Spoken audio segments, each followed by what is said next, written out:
my biggest fear of any of these like interviews that I do is I don't have a filter. So I'm just gonna say something that I don't think is bad, and then it'll be bad. Hey everybody, welcome to Bestie Book Reviews. I'm here with my bestie Mandy, but we're joined today by Teddy Hamilton and Tor Thom. So Tor's been on before, but Teddy hasn't. So we don't know how this is going to go today. So we already have a sort of a hint of how it's going to go. A little bit. We kind of figured this would be organized chaos. So yeah. So this is going to be fun. So thank you, Mandy, for providing the organized part. Yes. Wait, how do you know that?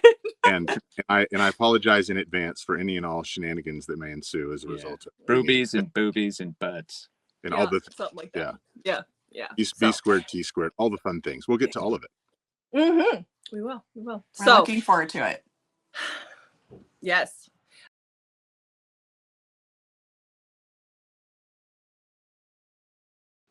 So you guys must have been at an event for that one. Yes, it was the lyric event. Romance Invades the Canadian Rockies, I believe was the title. Oh, so that wasn't Vancouver. No, it was. It was. That was no, Vancouver's right here. I'm like pointing at it like you can see it. Vancouver. It was in Calgary. Calgary. That's what, we were there. Yeah. Calgary. Yeah. Yes, that's where it was. It was in Calgary. Okay. What are the mountains? The Rockies? No, it's something with a B. Banff. Banff. Yeah. Banff. That was the one. That was the one that I told Mandy. I was like, let's just road trip it. It's 9 hours. We can do it. We didn't do it. We flew. That was one of my favorite like book signings I've ever been to. For sure. It was so nice. They organized it so well to where people had like times to go to different tables. So there was never like a big long line. It was like, here's the 1 p.m. people, and then we could like talk with them and have like, Yeah. And I liked that when we did that one, they had the bracelets for the ticketed authors. You picked those up as you walked in. You didn't have to waste time by going to people's lines to get them. You just are you going to see this author? Yes or no? Here's your bracelet. So I liked that. It was organized chaos. It was really organized. And then they had like that was the one with the morning and then the afternoon, right, Mandy? Yes. Yeah, event. So you chose morning or afternoon, but I did like the way they ran that one. Yeah. Well, and also because of that, then everybody was just kind of relaxed and having a good time and like chill. So then for us, we gotta keep signing. Sorry. Hi. Thanks for being a fan. Bye. Yeah. Right. And it was a great group of authors, a great group of narrators. We had a lot of fun. Great readers, right? Great readers. I mean, at one point, we're not for like it was a great like at one point they were throwing Tor balls back and forth across the back of the thing, and so it was fun. Fun was had by all. That was the first time we ever watched. That Mandy and I had been to one that had panels that we went and watched, and then had narrators on the panel. We liked that. That was fun. It was. Yeah, we did like a reading or something. You did. You did. Yeah. I think I talked a lot about Broobies. Yes. When I was there, but I don't think it wasn't about Broobies. It was about Elsie Silver, maybe, or what word did you just say? Did I mishear that? Broobies. Broobies? Townsend Harbor series that is like small town romance with fun sort of alternate lifestyle things that happen within this small town, and one of them was called Broobies, which was I might mix them up, but it was like I think I am mixing it up actually, but Broobies was like like burlesque and beer or something. I forget exactly what the. Well, this is actually better than what I thought you said, because what I heard you say was I talked a lot about boobies. And I was like, what the heck happened here? So I don't was lost. It was sort of a B squared event, right? It worked. And I was just thinking, this is not a T squared event. So fans who are listening to this are going to be disappointed. This is not Taylor and Travis. Yeah. This is Teddy and Tor, T squared. Tor. Eddie There and you Tor. go. There you T-squared. go. Romancelandia's only T squared. Yeah. T-squared. They used to call, the guys from Supernatural, because they both started with J's, Jensen and Jared. They were J squared. There you go. All right. Organizing home. Yeah, Mandy, Yes. we need you. We need you. We're focused, Mandy. You have our attention. Okay, we have some questions, which Tori, you've already answered some of these, but we'll just throw them out there. And I'm assuming that we're going to go in a very different direction anyways. So we'll see if we get back to the questions or not. Mm-hmm. So let's just start with, we know you guys narrate lots of romance books. So how did that come about? How did you start narrating romance books? Do you want to go T1? No, man. You're T1. You go. So I was narrating, and then I got a book that I think that one was the Darren's Guitar Chronicles by Celia Tan, and it was a beautiful book, but because it was male romance and themes, I don't think that it was meant to be a romance, because it was very much about like the music industry and about a coming of age story for this kid. But because it had some erotic male scenes, the producer at this studio I used to work at said, you should come up with a pseudonym. They always do that. I said, okay. So then I came up with Teddy Hamilton. And then it was like, once I was like, yeah, I got a pseudonym and I'm open for business, then they started sending me a lot of auditions for romances. And then it turns out I have a romantic soul. And so I read those books pretty good. And then I always, this is a big part of it, is then Serena Bowen and Elle Kennedy wrote him. And I had already done, I think it was a Serena Bowen book called, it was a hockey male romance. It was male. Yes. Okay, so you've done a couple other Serena Bowen books. I think that's where I first heard you. Yeah, as soon as I'm done with this, I'm working on a Serena Bowen book. But understatement of the year, I think that's Serena Bowen. And so then she was like, hey, I like this guy. And then her and Elle Kennedy wrote him. And then that thing, people are still talking about it today. And that was like practically 10 years ago now. And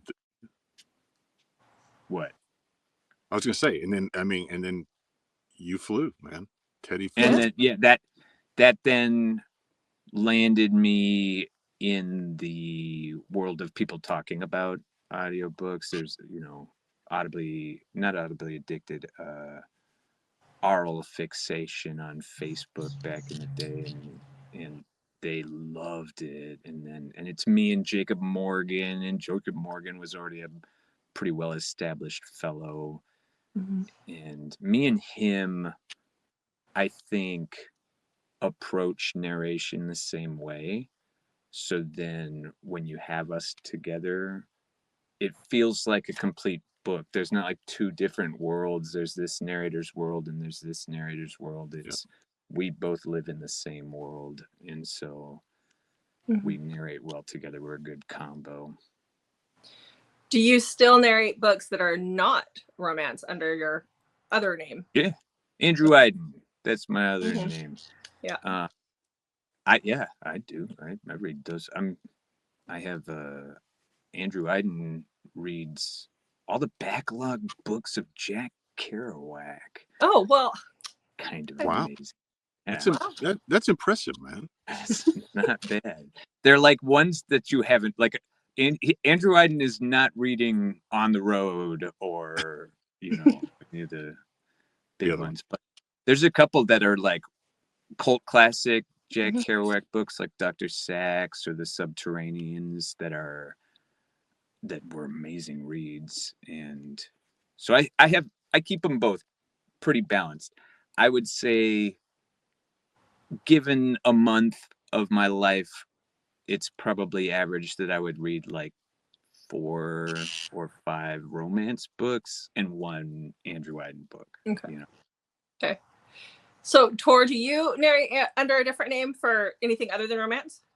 Yeah, no, I do. I narrate under my real name, which is Trevor, and so I narrate, biography, history. I often do religious content, believe it or not. I know a lot of the biblical languages, so I can handle some Hebrew and Greek and Latin and that kind of stuff. So yeah, Amazing. I do that. But yeah, I don't. It's not quite in that proportionality. It's maybe 1 or 2 of those books a month versus 8 or 9 of the others. And I know you've told the story before, but how did you get into narrating?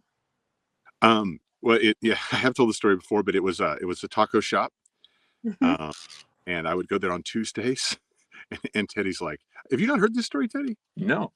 Oh. Yeah, so I was a professor at the time, and I would go to get tacos every Tuesday, and I would get to the window, and I would pay for the tacos, and there would be a gaggle of young ladies there, and I always thought this is a very poorly run establishment, and then one day the lady who took the order didn't put her hand or took their hand off the button, whatever it is, so that I heard her yell out to the wait staff and the cooks and whatever, "It's the guy with the voice." And so they were summoning all the people to the window, and so then I was like, "Oh, well, maybe I can make some money with this." And so I got on old Voices 1, 2, 3, whatever, and caught on with some commercials actually in Canada, like some political campaigns. But then that money's kind of feast or famine, and I was like, "Well, what the heck?" And so I started randomly reading romance scenes and posting them on YouTube, just randomly, had no clue. And someone found them and was like, "You should really narrate romance." And so my route was kind of different than Teddy's in that I went through the ACX route and then kind of emerged and went through. And I first started narrating under another pseudo, and actually created a social media for that pseudo, which was Marcus M. Wild. And and so the Tor Thom came out because Facebook decided that Marcus M. Wild wasn't a real person. Oh. And so one day just brought the hammer down and destroyed what I had. And so I came up with the name I currently have by taking my actual name and just started pulling letters out of it. And then that's how we got to Tor Thom. I try to help people. Do you ever help other narrators, like new up and coming narrators? Yeah. Get in? I tried to do it, but my path was such a institutional path because I started working at a studio. Right. Like my sister was already doing work at audiobooks. Check out Emily Iden. And so then the producers of at the studio met me and were like, "Oh, you should audition for us sometime." And so I auditioned, but then they found out I knew computery stuff, and they were like, "Would you like to, we can train you to be an engineer?" And so I said, "Okay." And then I worked at an audiobook studio for 5 years, and that was all during the rise of Teddy Hamilton. And in doing that, I know how to get in from an institutional space where I know people and I've met people and I've made all the connections and I've done all the networking.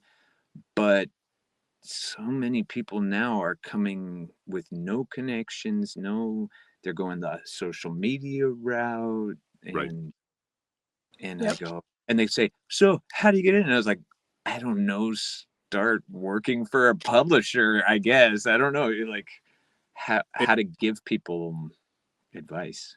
I mean, every route is different, and you talk to a narrator and it's very, very different. Some are trained by an existing narrator.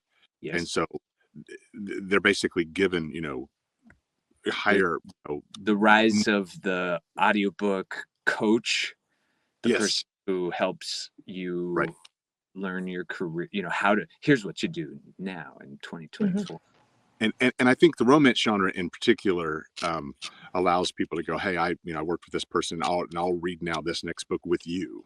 Yeah. And so then if you're an established narrator, then all of a sudden you have a female narrator, let's say, or the other way around, and then their platform is immediately there, which is very different than the person who's trying to make the hustle and do the things or and the go fans too. Yeah. The fans have power because the more that the fans and the listeners are like, ooh, the guy with the voice, who's this Tor Thom fellow, then the authors who are watching what people like and what's the thing, following the trends, will go, who is this Tor Thom fellow? And then want to get that guy on their voice. It takes a while for the publishers to catch up to that. Let me second that like increasingly I'm told that a lot of authors, and there are some authors who are very into audio, pay a lot of attention to who's selected and are really involved, but there are large numbers, and I don't know what the percentage is, that really do rely on their PA or the casting director or their fans. And they'll go into their groups and they'll be like, and then they'll be like, oh, you got to get Teddy, or however that works. And some of them don't listen even. I mean, it's very different. I mean, every author's interaction with the audio product is a little different. I've produced everyone's. Oh, sorry. Go ahead. I was saying we've just been asked from a lot of our author friends that are looking to get into like getting their books on audio.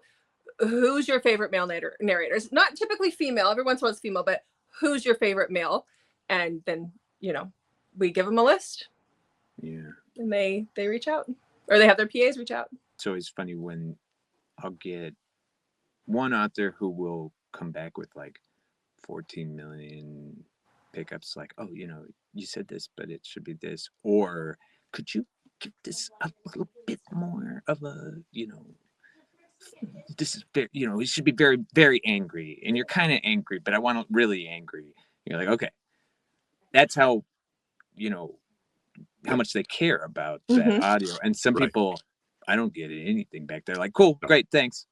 Yep. Put it in. Yeah, there's been a few books that I've listened to, and my business partner also worked in the publishing industry for years, so she knows about audiobooks.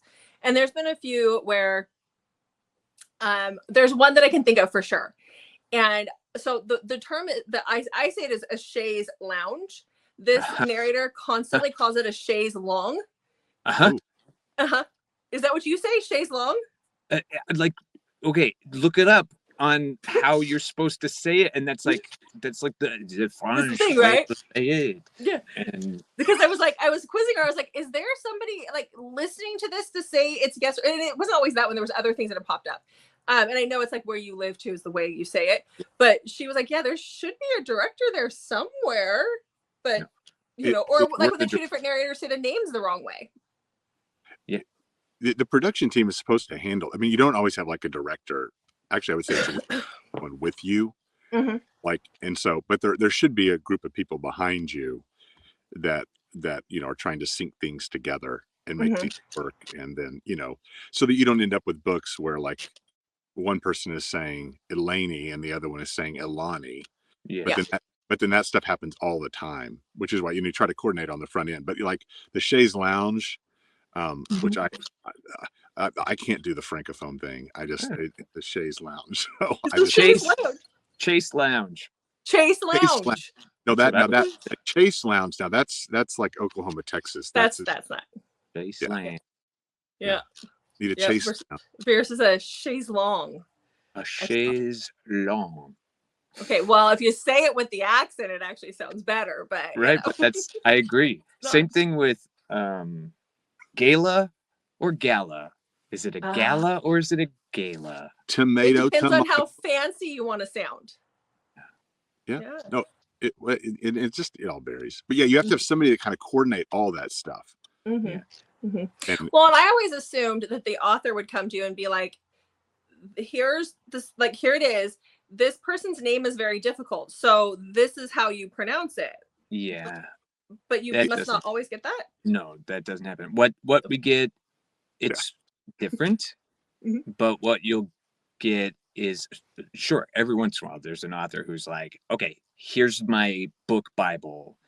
Half the time, like, they're like, I don't know, however you want to say it, I don't really care too much. So then they don't provide the stuff. So then it's on like me and Tor, who are on a book together, to like be able to anticipate that this might be a word that we're not going to pronounce the same.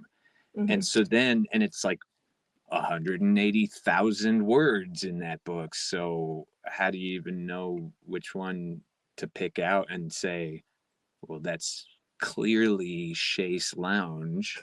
Like, why would anybody say it any differently? Or I say gala, so why would he ever say gala? Another one is vampire, VAEYR versus vampire. Yeah, it's different. And I've been on whole books where like one person was just doing vampire and the other's doing vampire, and then the pickup packet for that is wow. We did Cyclops, and it was Cyclopes. Oh, like, what the fuck are you talking about? Cyclops. Cyclopes. And I was like, I don't know where that comes from, but that was direct from the author. But it was still something that I was like, and I said it a lot. And I said it like I thought any sane human being would say it, but I ended up with a million pickups because I needed to say Cyclopes because that's the proper. And then I like looked it up, and that's correct. If you were to look up how to pronounce the proper of like the plural form of Cyclops, it's Cyclopes. But you know that there's thousands of people out there listening to this book going, what the hell did he just say? Totally. Yeah. So welcome to the world of audiobook narrating. And the worst part is the author that does provide like this long list, which is fabulous, but then you try to convert the audio into a phonetic system, and then you and the other narrator are actually hearing different things. Yes. And you're like, and they're like, there's an R there. I'm like, no, there's no R. I'm not hearing an R there at all. Like, there's got to be an R. I'm like, listen again. And like your ears, it's almost like they're playing tricks on each other. So you have to, even if you get that list, you have to do the secondary part of like the phonetics of it. And then, you know. Or they won't do emphasis. They'll tell you like it's Cyclopes and not Cyclopes. Right. But they don't say it's Cyclopes as opposed to Cyclopes. Do you know what I mean? But there are some words that are really easy. You don't have to check. True. Like boobies. We were talking about boobies. Boobies and butts. Yes. I think about this because my favorite book ever, it's a trilogy. The main male character's name is Etienne. And it's not like, I remember first looking at that going, oh my God, what is his name? And then having to listen to it over and over again. And then when the narration came out, it was fairly close. But then when I talked to the author, she throws a French little spin on there. And then I'm like, yeah, I'm done. I can't. It's a hard game. So. Etienne. That's what Etienne. I would say. Etienne. She makes the E sound very soft though. Hers is more of a, like it's just a very breathy E sound when she says it. So.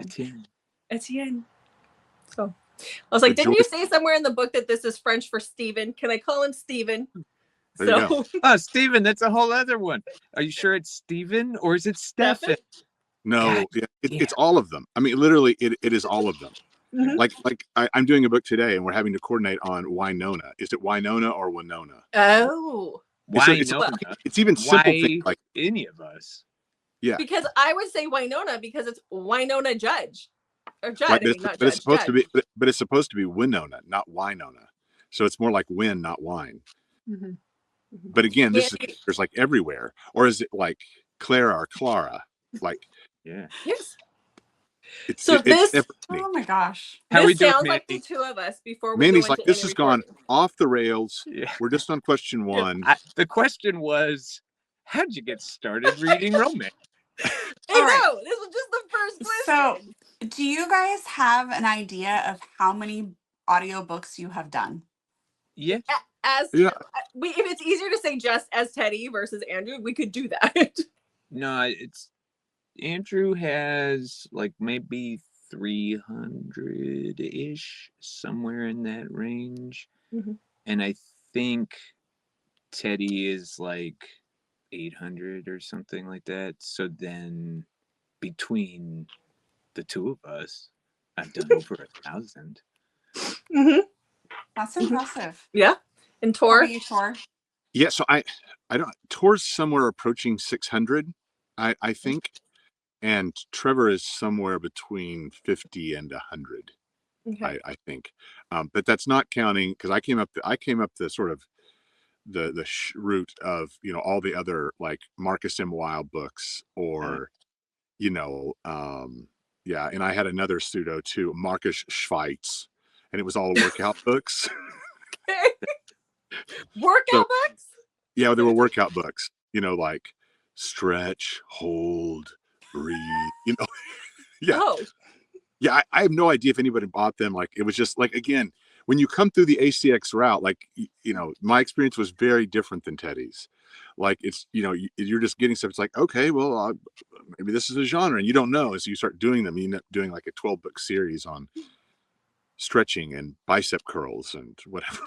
There is 4 books that are out there.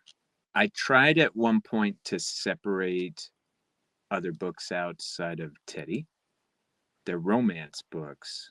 I read them under the name Scott Leonard, who was the name of my best man at my wedding.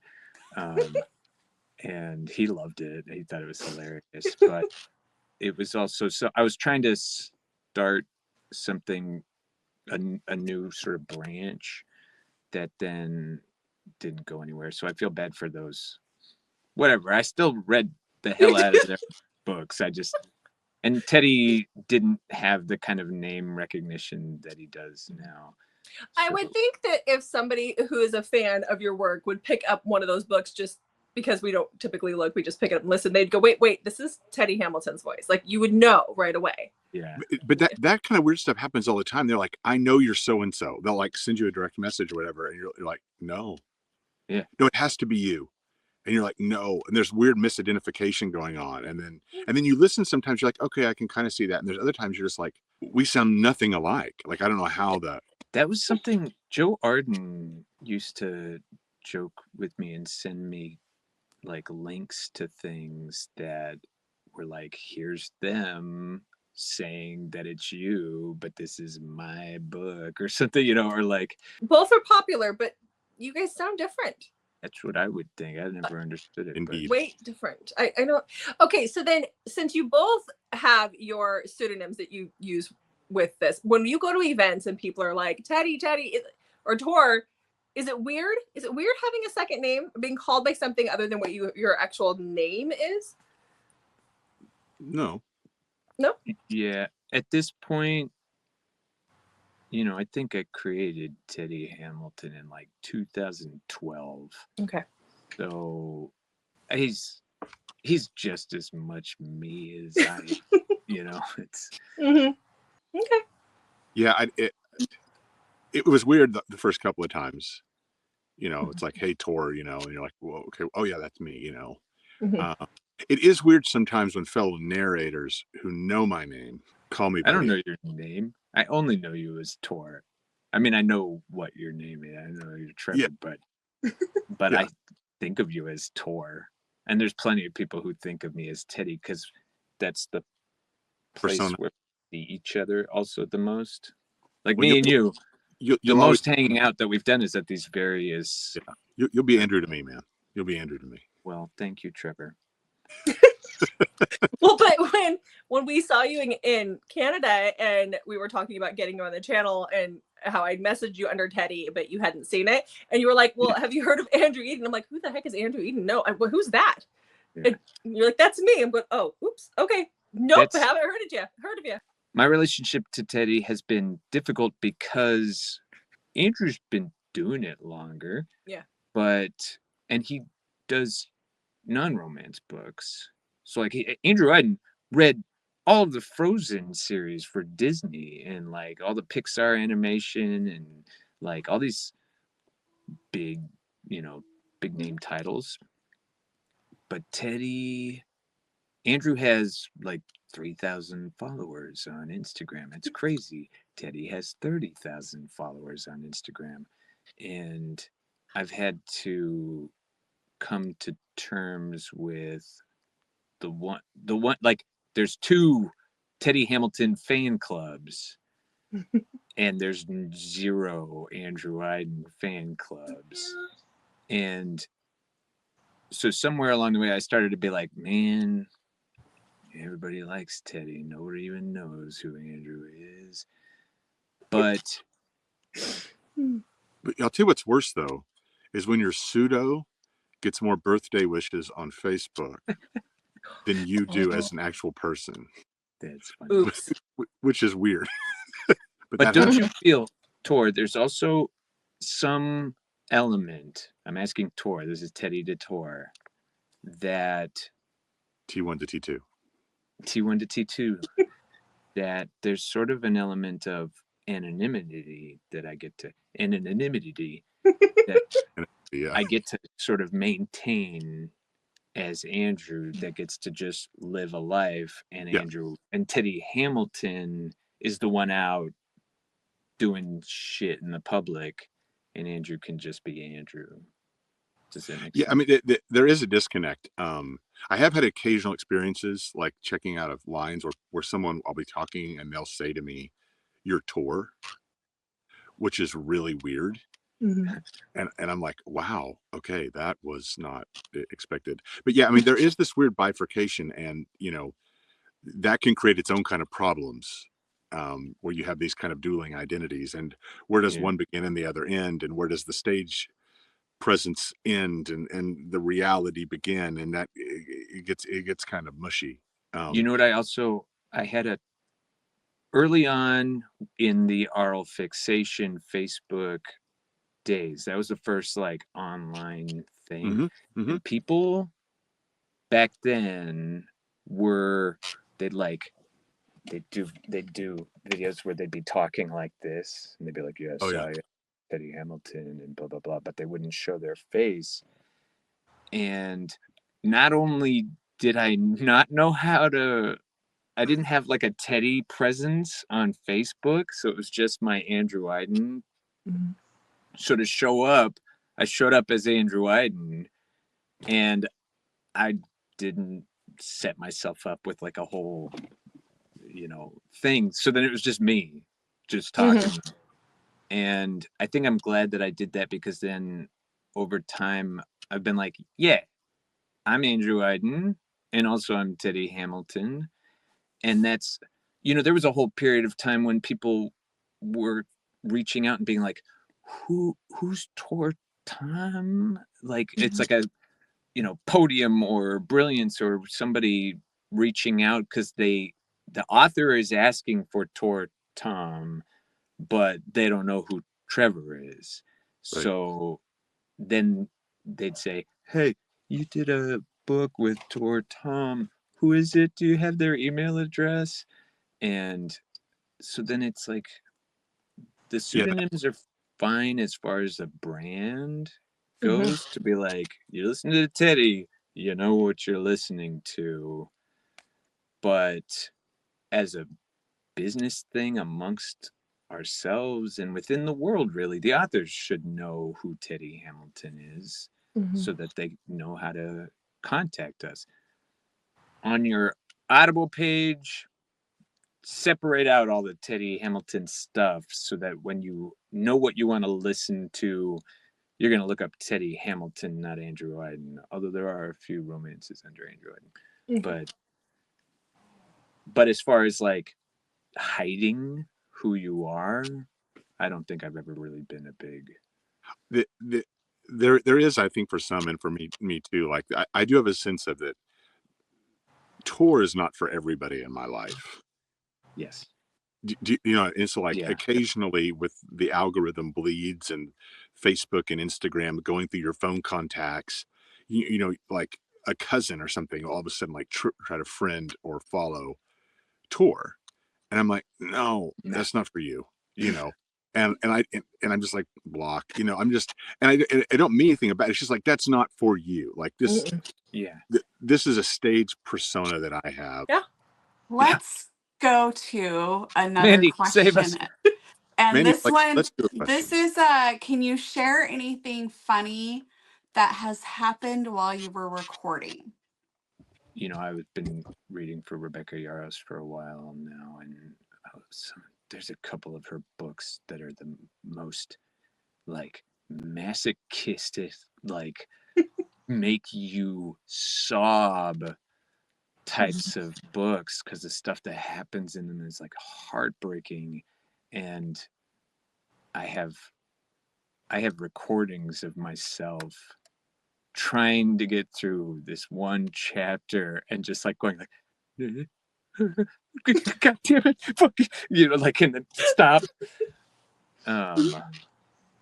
So like, I don't know if that's funny, but I guess that's funny. It is kind of, yeah. I mean, in some ways, audiobook narration, it's kind of repeated differential method acting. I don't know if Teddy would agree with that, but it's maybe, I don't know what that means. No. I mean, just in terms of how it works. And so, I try to use my hands, you know, and without making noise, try to get your body kind of to do the things, and your voice just kind of naturally follows. And so, you know, when it's a sex scene and you're thrusting, you can kind of move a little bit, you know. I mean, you can do the things and, you know, move your hands, whatever. But I was narrating a reverse harem shifter opposite of Stella Hunter. And she messaged me. She was ahead of me, and she said, just wait. And so there, one of the shifters was a spider. And so it shifted. And so it's like, how do you, like, you know, you have to, like, hands and arms, and like, how do you, you're trying to like, I would have loved to have a camera on myself in that moment to try to capture what I was trying to do. Cause it was, you know, anyway, it was, it was spider weird physical theater inside. Well, like, I don't have any appendages like tongue, and then like you know your arms, and like how many appendages do you need here to like do? Sorry, drawing yourself a diagram. Yeah, I mean, it's just, you know, I mean, it's you know, you can kind of do it like if you're like, you know, an alien or something, and they have like, you know, a penis on their tail or something. You can kind of imagine that, like your arm, you know. But yeah. But have you narrated a book like that before? And if you have, which one is it? Me? Yeah. Yeah, no. So I guess because my voice is growly, you know, I often get alien. These various alien. I love it. Like human, I want penetrate. I mean, that's like, you know, it's just. I once when I was engineering, it was right around the same time, because this is also still Celia Tan, but she wrote this other book. I didn't narrate it. I didn't narrate it. It's called The Prince's Boy. And during the course, there's all this magic in the world, but all the magic has some kind of connection to erotic stuff. And the main bad guy was like a warlock, and he would steal people's penises, like with his magic. And so then you ended up with all these like alpha whole big broad, you know, that then would be like, oh, my penis. And then in the end, when like the big fight happens against this like sex warlock, it's revealed that every time he stole somebody's penis, it got added to his penis.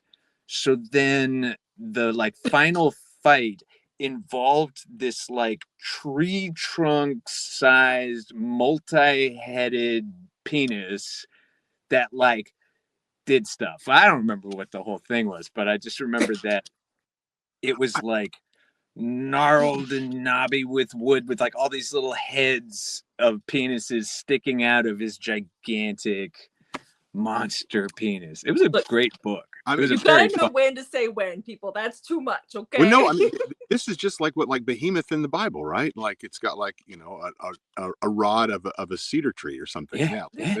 No, and it was Oh. good. It's all metaphorical. A moment I almost didn't get through, and I just remembered this because I shared this in Vegas, was when I had to play a penis. That's right. And so there was a book that I did that involved dialogue between the male member and the main character. And so it was, you know, it's like, all right. And he's like, no, I'm not doing it. I'm not doing it. and oh, come on, buddy. Like, you know, double D's, come on. And you know, double D. Like, and you're like, you know, like coming into your fullness. That's really anyway. Literally. Actually, like, I don't want to do anything. I don't want to do it. Don't make me do it. And then he becomes right. Exactly. That's so let's good. go. It's time. You know, and it's like, whoa, what happened here? Like, Mandy, what are we doing? Next, Mandy, Okay. move along. Will we see you at any signings? yes. Teddy We'll goes. see you next month. I go to them a lot, but I don't think I have anything signed up this year. I've had feelers and I've shown interest, but I haven't committed. Okay. Bro. So we have to sign up like a year in advance. You guys must be able just to pick and choose and run into them. Is that how that goes? What? Teddy probably can do that. Probably. Yeah, I mean, like it's, you know, it's a little different. I mean, you know, sometimes it's full. I mean, sometimes it can be kind of last minute. Like you'll email them and go, "Hey, I'd be really interested in coming in a couple of months." They're like, "Oh, we'd love to have you." You know, but it depends upon table space and how, you know, if they've had cancellations in particular, and all of a sudden a narrator's like, "I'll show up," and then, you know, and then the question of, you know, are you paying for the table, or is it, you know, are you there more as a, you know, doing different things? So, yeah, bro, you got to come to some conventions this year, man. That it's nebulous in my mind as to what my 2025 appearances will be. Okay. Tor, are you able to tell us which ones you're going to be at? Sure. Yeah. So the Wild and Windy folks have been really, really good to me. I'm going to be in Phoenix, and actually I'm going to be emceeing some author panels. Ooh, yay. Which is kind of a fun new development. And then I'm also going to be in Chicago, and then back in Vegas, and then also Sinners and Stardust. And so those are the 4 currently, with some other kind Phoenix, that might be fun. I just read a book about the American Southwest, and Phoenix in February, man, you can't beat it. Dude, yeah, we're all going to be there. Yeah. It's over Valentine's weekend, so you have to get the missus to be okay with that. But yeah. In February, meaning like in less than a month. No, you can do it. Like 5 weeks, 6 weeks. Yeah. You're Teddy Hamilton. You can do it. Than a month. No, I'm fucked. My January, February, and March, I'm in the booth every day, all day. What? Not. Go ahead. You took a breath and you pointed. He did. No. I'm totally with you, man. But you know, we got to keep the bromance alive. You know, got to keep the bromance alive. I'm kind of surprised that neither one of you guys are going to be at BB4E in Vancouver. That's like a huge one. It's huge. BB4E? Yeah. What does that stand for, Mandy? It's like best. It was like a best friends forever. Bestie forever or something. Yeah. And it's called BB4E. The owner of Mystic Box and a few other people are putting it on. So it's huge. I don't remember seeing any narrators listed. I was going to say, it may be a non-narrator event. I mean, there's still, I know.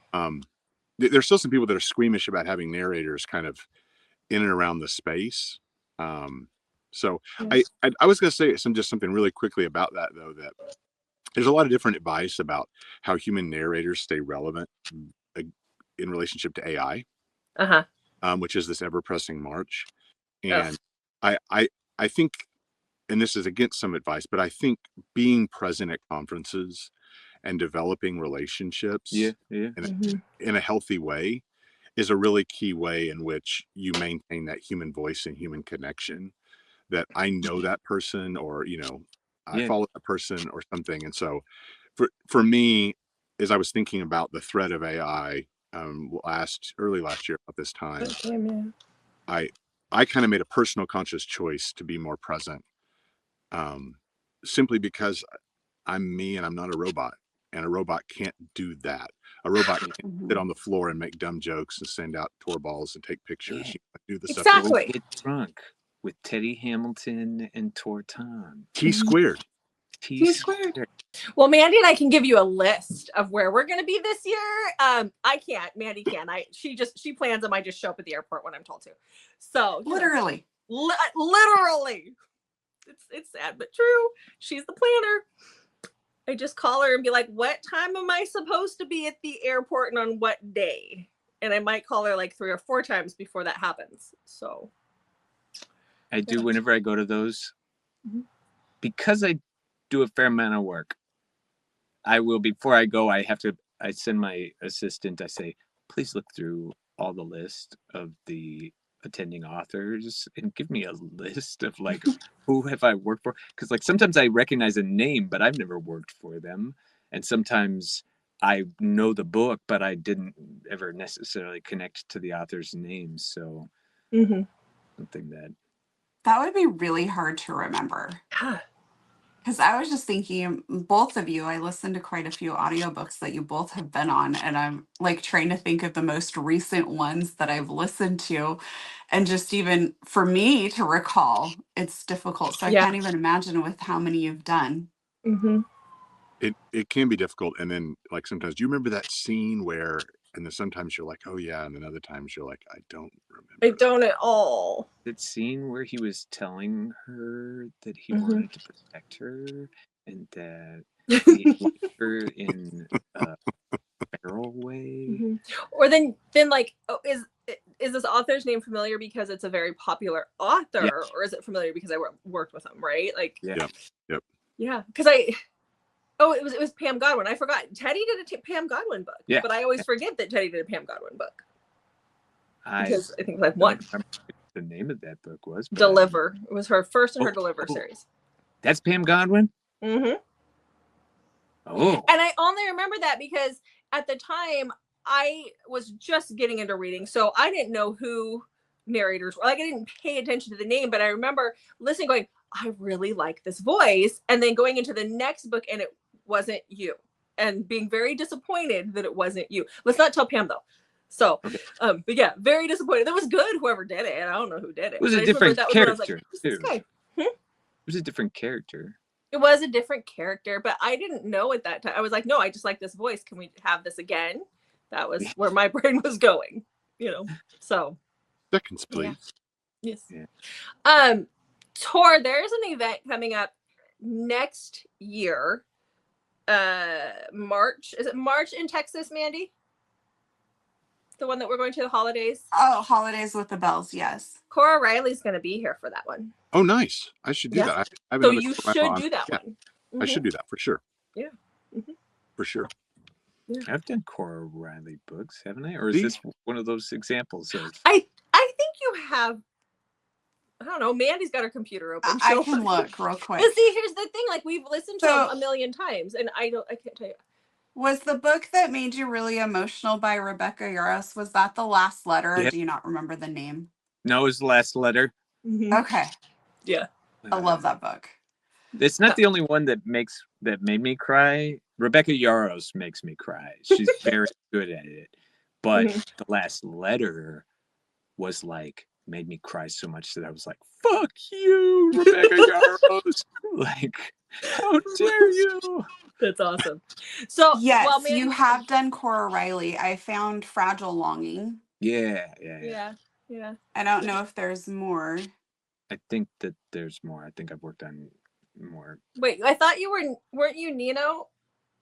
Yeah. Yes. I think you were Nino. I was definitely.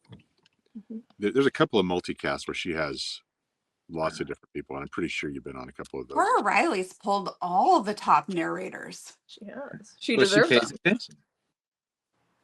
There's so many. Yeah. So Twisted Bonds. Mm-hmm. Yeah. And then Tori, you've done a ton of hers. He's Remo. I know. I am. Oh, you're Remo. He's Guilty. Remo. Jessica really wanted to ask you to do a short with us where you pretend to be Remo, but then you made a comment about how it was nice that we were like just normal when we talked to you. And Jessica's like, I don't think we should ask him to do that. Just be normal. No, Sorry, I would be happy for the two of you to do some short little thing, like another thing or whatever, where we do something like that. We'll talk in Phoenix. Yes. I'm sure we'll run into you. Yeah. I mean, if we can get Teddy to Phoenix, but right. When is that? When's Phoenix? Is that Valentine's Day weekend? Yeah. I can guarantee the holidays with the bells that Cora Riley is going to be at. That's in March of 2026. And that's in Texas. Yeah, in Dallas. Because Ruby Dixon's going to be there. You can't get Ruby Dixon out of Texas first. That is done by Southern Bells, and we love their events. Their events are really nice. They always do really big spaces. I'm trying to remember, though, when we went to their last one, if they had narrators. I can't recall. I don't think so, but you guys should look at, they're going to do Rain City again this year in Seattle over Memorial Day weekend. In May, yeah. In May. But the one with Cora Riley, that'd be really cool since you both have It would be really cool. Yeah, I'll look into that for sure. It really does depend, and then do they want narrators there? And then in what capacity? Do they want us like on the floor? Are we just there in breaks? Or, there's a lot of capacity for using narrators. It just needs to be done We well. like their events. They don't normally do a VIP, everybody's general admission, but the one that they did this last year in Seattle, which was their other Rain City, they loved it so much they decided to do it again this year. But they had us at the convention center in Seattle, and it was this huge room. So you weren't getting overheated. There was so much space in between authors. There was rooms for lines. It was just, we even took a break and went and had lunch in the middle of it and then came back. It was just that laid back. It was so nice. I have one last question for you guys. And then if there's anything else you want to tell us, of course, you're welcome to do that. So our last question. What are you talking about? I know. Oh, we can talk afterwards. It's all good. We'll just have to hit that. So our last question is if you can share any like upcoming projects that you're working on or any audiobooks that you know that you're able to talk about that are coming. Yeah. Do you got anything coming out this month that we should know about? I mean, I believe I can say this, which is, that I am excited that Rebecca Yaros's Onyx Storm is coming out this month. Okay. I'm excited about that. So that one's pretty good. Yeah, that sounds legit. I'm pretty sure that's already. It's already. I've seen it in my wish list. No, it's coming out in like 10 days or 20, or maybe towards the end of this month. Yeah, I have a number as well. I was trying to think through. Tijan, Chantal Tessier, Cora Riley. I mean, a number of big books. So. Oh wait, now I'm having a moment. Am I saying her last name wrong? Chantel's. Is it really Tessier? Or is it Tessier? I just guessed on that. Okay. But they're French. I don't know. It's long. I will get that right sooner than later. And Chantel, if I said it wrong, I apologize. Please. I could be saying it wrong because we rely on the narrators. Like there's times when we first started reading Neva Altai, everybody was calling her Neva Altaj, but the narrator has always said it as Altai. And I was like, oh, well, that actually makes sense, with the J. And so we're probably like the only people that actually call her that, but we relied on that narrator to get it right for us. So. Yeah. Well, especially with author names. Mm-hmm. That's a big one of, oh, I'm doing the credits for this one. How the fuck do I pronounce that? Yeah. And I often use my Audible credits for that.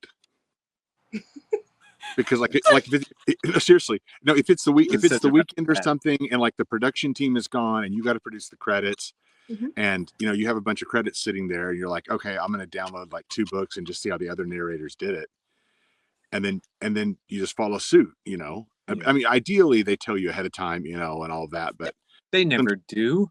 Nobody does. There's sometimes no Betty. Sometimes they do. Sometimes you know what? Sometimes the author provides a book Bible. Yeah, that's true. And sometimes the like production company will provide like a positron link where you can Yep. upload your pronunciations of things, or the author can, or you can post questions. How do I narrate this? But it still comes down to us asking that question. And so if you don't think to ask the question, then it's just like whatever you're going to come up with. So the rule should be that if you are a aspiring author, your pen name should be something that is easily pronounced. Stephanie Parker. Or just like provide a file for it. Well, especially if you're gonna play with spelling. If it's like it's Stephanie, but it's spelled Stiephnaui.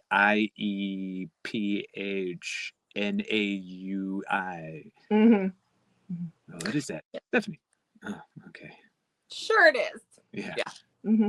Got it. Yeah, can I also say as a final parting word, just how appreciative I am of authors who trust guys like Teddy and me to read their book, and it's not something lightly, and as well as the fans, the kind ones and the not so kind ones. We appreciate you listening, and yeah, it's just it's a fun world, and I'm sure Teddy's in the same position that I am, but nope. Just I know he is actually. I know Teddy is. It's a really full schedule coming up. That a lot of the stuff that happened in Romancelandia at the end of 2024 created a number of house on fire kind of projects. Oh my God. Yeah. And it's an intense ride these next couple of months as things sort themselves. So yeah, we are part of a whole environment. That's that we're an important part of it. I'm willing to say that. Yep. But we are not an island. There's a lot of things that go into all of these audiobooks, a lot of people who put a lot of time and effort into it, and a lot of people who really have a lot of passion for what they're listening to. And so that's responsibility that I do take very seriously. Yeah. But we're also human, and humans make mistakes. Yeah. So and that's things happen. And I'll just just as I often say, just be kind to each other. Be kind. Be kind. We all live in glass houses to a degree. Not me. Everything I do is perfect. Oh yes. Sure. Right. And so it's just be kind, love each other. Recognize we're all human in this, and try to move forward. And okay, no, so on those positive notes, we're gonna say thanks for being here, and we're gonna sign off, and then we can chat afterwards. But thank you, everyone. Thanks for listening. Mandy, thanks for watching. Yep, it gives you a thumbs up. Thanks for watching, guys. We'll see you in the next video.